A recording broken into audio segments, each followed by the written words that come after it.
7 तारखेला होणाऱ्या 18व्या लोकसभेच्या निवडणुकीच्या निमित्ताने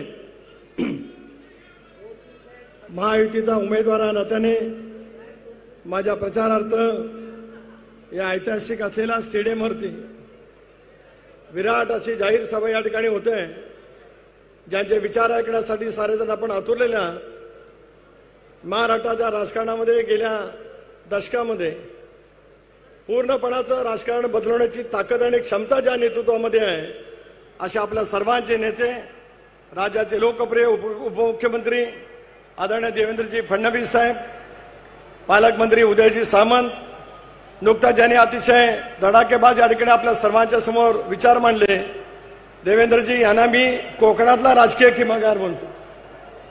हे कोकणातले राजकीय किमयागार रवींद्रजी चव्हाण, आमदार रविशेठ पाटील, भरतशेठ गोगावले, धैर्यशील दादा पाटील, महेंद्र दळवी, महेंद्रजी थोरवे, माझे ज्येष्ठ सहकारी प्रवीणजी दरेकर, प्रशांतजी ठाकूर, सर्व सन्मान्य व्यासपीठ, सर्व महायुतीचे सन्मान्य पदाधिकारी, पत्रकार मित्र, महिलांचे प्रतिनिधी आणि अभूतपूर्व संख्येने जमलेल्या माझ्या तमाम मतदार बंधू भगिनी आणि सहकारी मित्रांनो, देवेंद्रजी सुरुवातीलाच अतिशय अंतःकरणापासून मी आपलं मनपूर्वक या ठिकाणी स्वागत करतो।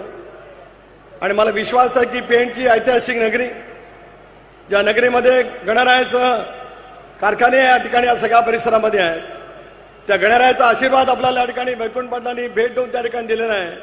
आणि मला विश्वास आहे की गणरायाच्या आशीर्वादातून उद्याच्या भवितव्यातली या देशातली ऐतिहासिक स्वरूपाची लढाई नरेंद्र मोदी साहेबांच्या नेतृत्वाखाली 400 पारचा आकडा निश्चितपणे पार पडेल असा विश्वास सुरुवातीला या ठिकाणी आम्ही व्यक्त करतो। भारत माता की, भारत माता की, छत्रपती शिवाजी महाराज की, धर्मवीर छत्रपती संभाजी महाराज की, जय श्रीराम, जय जय श्रीराम। हिंदवी स्वराज्याचे सरसंस्थापक छत्रपती शिवरायांना मानाचा मुजरा करतो। भारतीय राज्यघटनेचे शिल्पकार भारतरत्न डॉक्टर बाबासाहेब आंबेडकर यांना मानवंदना अर्पित करतो। आजच्या या सभेमध्ये मंचावर उपस्थित असलेले जिल्ह्याचे पालकमंत्री उदय सामंतजी, आमचे सहकारी सार्वजनिक बांधकाम मंत्री रवींद्र चव्हाणजी, प्रवीण दरेकरजी, ज्यांना निवडून देण्याकरता आपण सगळे एकत्रित झालो, असे राष्ट्रवादी काँग्रेसचे प्रदेशाध्यक्ष आणि लोकप्रिय खासदार आमचे मित्र सुनील तटकरेजी या ठिकाणी उपस्थित, लोकप्रिय पेणचे आमदार रविशेठ पाटीलजी, भरतशेठ गगवालेजी, प्रशांत ठाकूरजी, महेंद्र दळवीजी, महेश बालडीजी, महेंद्र थोरवेजी, आमचे मित्र धैर्यशील पाटीलजी, अनिकेत तटकरेजी, सतीश धारपजी, विक्रांत पाटीलजी, बाळासाहेब पाटील, नीलमताई पाटील, प्रीतमताई पाटील, उमाताई मुंडे, वैकुंठ पाटील, राजा केळी, प्रसाद भोईर, केदार साठे, नरेंद्र गायकवाड, जितेंद्र पाटील, मंचावरील सर्व मान्यवर आणि या ठिकाणी उपस्थित असलेल्या माझ्या सर्व माता भगिनी आणि बंधूंनो, खरं म्हणजे पेणमध्ये आल्यानंतर खऱ्या अर्थानं गणरायाला नमन केल्याशिवाय आपण भाषणाची सुरुवात करू शकत नाही। आणि केवळ महाराष्ट्राला नाही तर जगाला गणराय पुरवणारं हे पेण आहे। कारण पेणच्या मूर्ती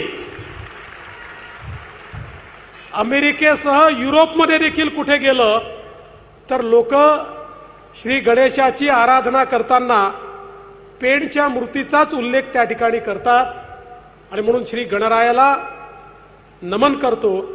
आणि त्याच वेळी स्वराज्याची राजधानी रायगड, त्यामुळे छत्रपतींना देखील या ठिकाणी नमन करतो। बंधू भगिनींनो, आपल्या सगळ्यांना कल्पना आहे ही निवडणूक ग्रामपंचायतची, जिल्हा परिषदेची निवडणूक नाही।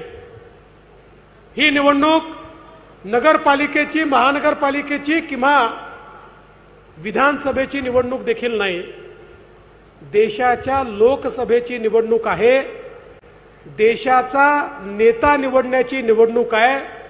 कोणाच्या हातात देश सुरक्षित राहील, कोण देशाला विकासाकडे नेऊ शकेल, कोण आमच्या येत्या पिढ्यांचं भाग्य आणि भवितव्य हे बदलू शकेल, याचा फैसला करणारी निवडणूक आहे. आणि या निवडणुकीमध्ये केवळ दोनच पर्याय आपल्या समोर दिसतायत.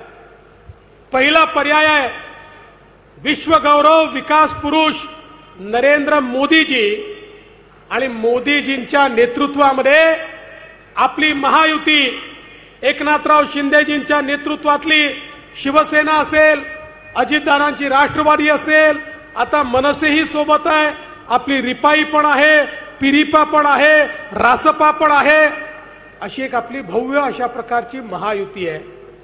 आणि दुसरीकडे राहुल गांधी यांच्या नेतृत्वात 26 पक्षांची खिचडी आहे. राहुल गांधींच्या नेतृत्वातली 26 पक्षाची खिचडी, असे दोन पर्याय आपल्या समोर आहे. आपली महायुती कशी आहे? आपल्या महायुतीला मोदी साहेबांचं इंजिन आहे. हे इंजिन देशातलं नाही, जगातलं सगळ्यात पॉवरफुल इंजिन आहे. आणि या इंजिनला आपल्या वेगवेगळ्या घटक पक्षांचे डब्बे लागले आहेत. आणि या डब्यांमध्ये दीन, दलित, गोर, गरीब, आदिवासी, शेतकरी, शेतमजूर, महिला, अल्पसंख्याक